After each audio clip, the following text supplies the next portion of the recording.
कुन गाउनुहुन्थ्यो? यो अँ अब बेसी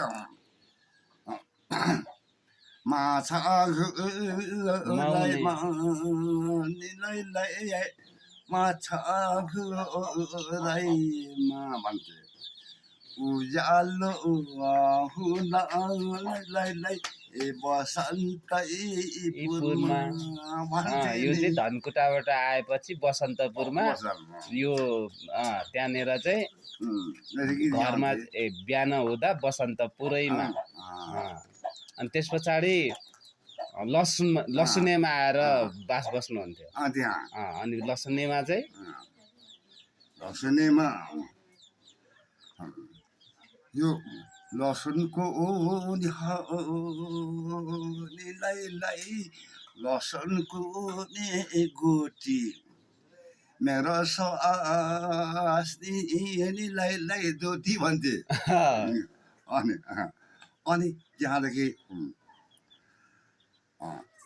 घर मेरो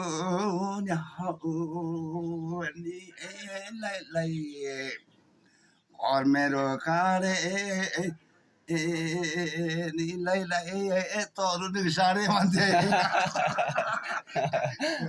तरुनी साडे अब अनि धनकुट के अरे घरदेखि हिँडेको 2 दिनमा फुस्रे पुगेर अनि 3 दिनमा चाहिँ एक दिन के अरे धनकुटाको हिलेमा बस्नुहुन्थ्यो। अनि त्यस पछाडि बसन्तपुर आएर एक रात फुस्रेबाट धनकुटामा एक रात अनि के अरे बसन्तपुरमा एक रात अनि लसुनेमा एक रात त्यस पछाडि घरमा आएर आइपुगिन्थ्यो। 7 दिनमा आइपुगिन्थ्यो। अनि 8 दिन 9 दिनमा चाहिँ के हुन्थ्यो अरे आइपुग्दा? के हुँदैन? 8 दिनमा 7 दिन नत्र 8 दिनमा आइपुग्नु पर्यो। 9 दिनमा हुँदैन अरे नौगरा जु छोड्न अरे भन्थ्यो। गरा भन्ने गाउँ।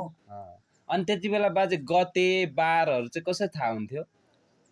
गते बार पात्रो यति बेला जस्तो पात्रोहरू त्यति बेला थिएन नि त हैन? अनि कसरी थाहा हुन्थ्यो गते बार आज यो बार? थाहा हुँदो रहेछ यो लट्ठी यो नै आँखला लथिक अनि के नेची सुम्सी लथिक नेची सुम्सी अनि के लिती लिसी नासी के भन्छ बाजे?